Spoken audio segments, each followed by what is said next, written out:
Assalamualaikum warahmatullahi wabarakatuh. Perkenalkan, nama saya Rena Hermayanti dari Prodi Manajemen 4G dengan NPM 2101118. Di video kali ini saya akan mempresentasikan materi mengenai ruang lingkup bisnis dari mata kuliah Manajemen Bisnis Islami dengan dosen pengampu Bapak Endang Syarif SH MM. Baik, kita langsung saja ke materinya. Yang pertama itu adalah pengertian bisnis. Nah, pengertian bisnis adalah kegiatan yang dilakukan oleh individu dan organisasi yang menciptakan nilai melalui produk dan jasa untuk memperoleh keuntungan dan membagi kebutuhan masyarakat. Nah, itu dari pengertian bisnis secara umumnya. Sedangkan untuk pengertian bisnis syariah sendiri, yaitu kegiatan usaha dengan menjual produk agar memperoleh keuntungan dengan berlandaskan pada syariat atau ketentuan yang telah digariskan oleh agama Islam. Nah, jadi untuk maksud dari bisnis sesuai syariat Islam itu adalah tidak berfokus pada aktivitas jual belinya saja, namun juga memperhatikan konsep halal, akhlak berdagang, produk yang diperjualbelikan, akad dan ibadah, muamalah dalam berwirausaha. Nah, di sini selanjutnya itu ada perbedaan bisnis syariah dan bisnis konvensional. Jadi untuk bisnis konvensional itu banyak sekali ditemukan di sekitaran kita juga ya. Nah, berbeda dengan jenis bisnis syariah yang menerapkan berbagai aturan dan kaidah agama Islam dalam proses bisnisnya. Biasanya bisnis syariah ini dijalankan oleh bisnis yang beragama Islam tentunya, sehingga proses bisnis yang dilakukan bisa digunakan untuk mendapatkan ridho Allah Subhanahu wa Ta'ala. Sebenarnya kegiatan bisnis antara konvensional maupun yang syariah itu tidak jauh berbeda ya. Perbedaannya hanya terletak pada kandungan dan batasan yang ditetapkan berdasarkan syariat agama Islam. Umumnya bisnis konvensional itu hanya berfokus pada memaksimalkan keuntungan semata. Nah, sedangkan bisnis syariah juga memperhatikan aspek kebermanfaatan dan peraturan agama di samping mendapatkan imbalan hasil dari transaksi. Nah, dari selain itu juga ya, jadi untuk transaksi syariah juga mempertimbangkan konsep halal dan haramnya dari segi produk, transaksi pemasaran hingga akad muamalah. Sebab pada dasarnya transaksi syariah bukan sekadar aktivitas jual beli ataupun profit semata ya, tetapi juga sebagai bentuk ibadah kepada Tuhan Yang Maha Esa. Baik, selanjutnya itu ada hukum bisnis syariah. Hukum bisnis syariah yaitu seperangkat aturan hukum yang berkaitan dengan aktivitas bisnis yang didasarkan kepada syariah Islam ya. Dalam konteks di Indonesia, maka ia juga mencakup seluruh peraturan yang dibuat oleh pemerintah dan lembaga resmi lainnya dalam ruang lingkup bisnis Islami. Hukum bisnis yang syariah ini tidak didasarkan pada aspek-aspek duniawi seperti jumlah kuantitas ataupun profit ya, melainkan pada halal dan haramnya muamalah. Nah, konsep halal dan haram ini meliputi segala jenis transaksi ya, mulai dari pendayagunaan harta, cara memperolehnya, perjanjian bisnis, dan segala aktivitas keuangan di dalamnya. Nah, hukum bisnis syariah ini dikatakan halal apabila unsur-unsur jual belinya masih dalam batas syariat Islam. Sementara hukum bisnis syariah dikatakan haram apabila mengandung hal-hal yang menentang ketentuan agama Islam. Dan yang selanjutnya itu ada ciri-ciri bisnis syariah. Yang pertama itu terdapat akad.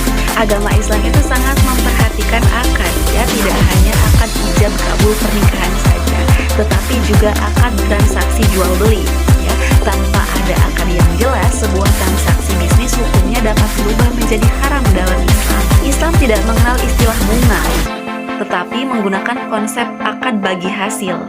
Padahal jika dilihat kedua produk perbankan tersebut sama-sama mengambil keuntungan, hanya saja akad transaksi di awalnya itu berbeda, sehingga dalam aktivitas berdagang harus ada akad jual beli sesuai dengan prinsip muamalah yang telah diatur dalam Islam. Dan tujuannya yaitu untuk memperkuat perjanjian antara penjual dan pembeli.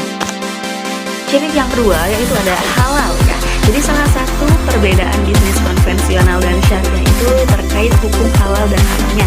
Mungkin dalam bisnis konvensional tidak terdapat batasan produk yang dijual ya. Namun sesuai hukum bisnis syariah tidak seluruh produk dapat diperjualbelikan. Dalam transaksi syariah, jenis produk halal dijadikan objek jual beli adalah produknya. Jadi dengan kandungan intrinsik halal haramnya ya, yang tidak mengandung semacam bahan-bahan yang haram, dan kalau misalkannya mengandung unsur intrinsik yang haram, berarti itu tidak dapat diperjualbelikan. Dan ciri yang ketiga yaitu tidak mengandung unsur gharar, masyir, dan riba ya. Jadi Islam telah mengatur secara jelas praktik jual beli dan produk yang mengandung unsur riba ataupun bunga atau maisir atau perjudian dan gharar ketidakjelasan dilarang jelas oleh Islam ya. Hal tersebut dikarenakan ketiga hal tadi berpotensi merugikan salah satu pihak. Padahal dalam Islam setiap manusia wajib bersikap adil dan tidak zalim terhadap sesamanya dan bermuamalah. Yang selanjutnya itu ada prinsip-prinsip bisnis syariah. Yang pertama ada prinsip murabahah. Nah, jadi untuk prinsip akad jual beli yang dijelaskan secara penjual dan pihak pembeli ya. Jadi dalam akad ini penjual harus memberikan informasi yang jelas ya, yang lengkap kepada calon pembelinya. Ya, dimulai dari kualitasnya, harganya, kondisinya sampai syarat pembeliannya.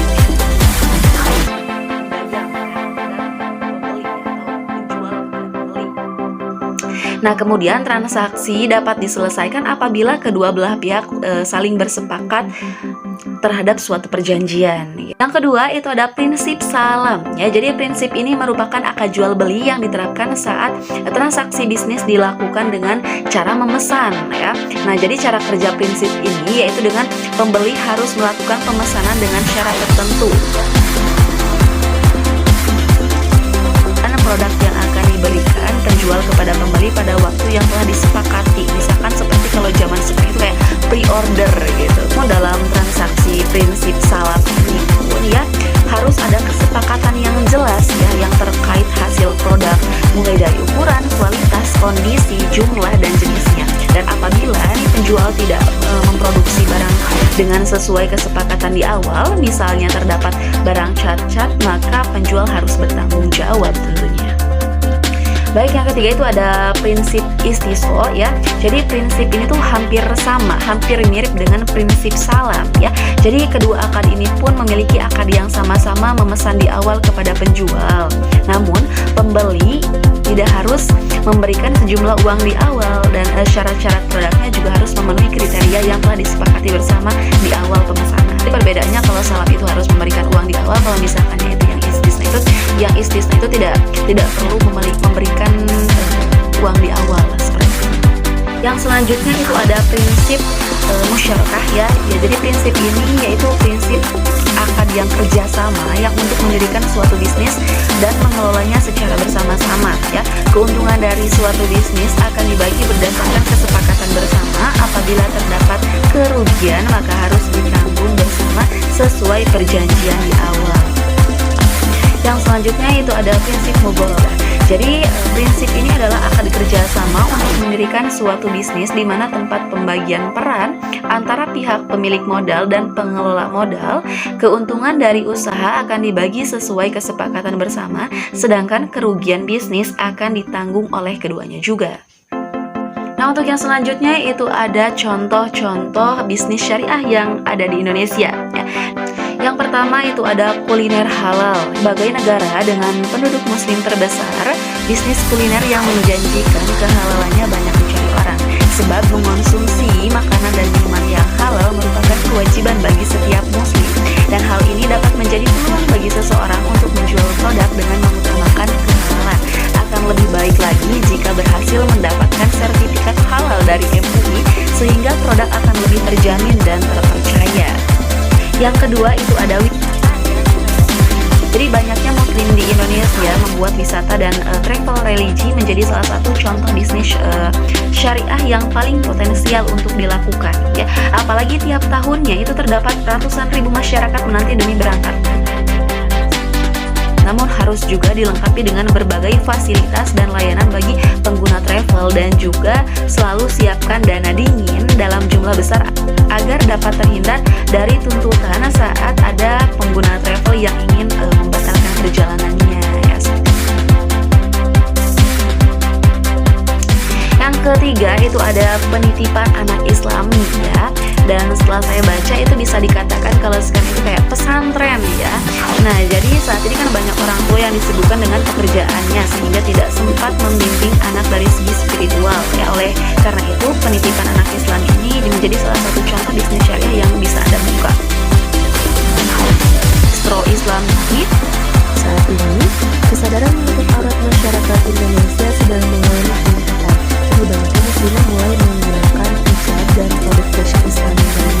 oleh karena itu bisnis Islami adalah salah satu bisnis syariah yang bisa dicoba.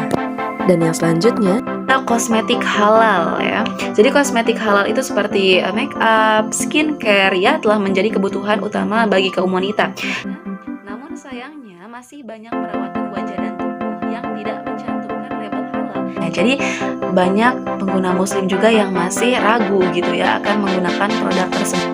Nah, itu ada beberapa contoh ataupun peluang bisnis yang bisa dibuka di Indonesia gitu atau bisa dimulai ya di Indonesia ya, dan dengan konsep yang bisnis syariah tadi.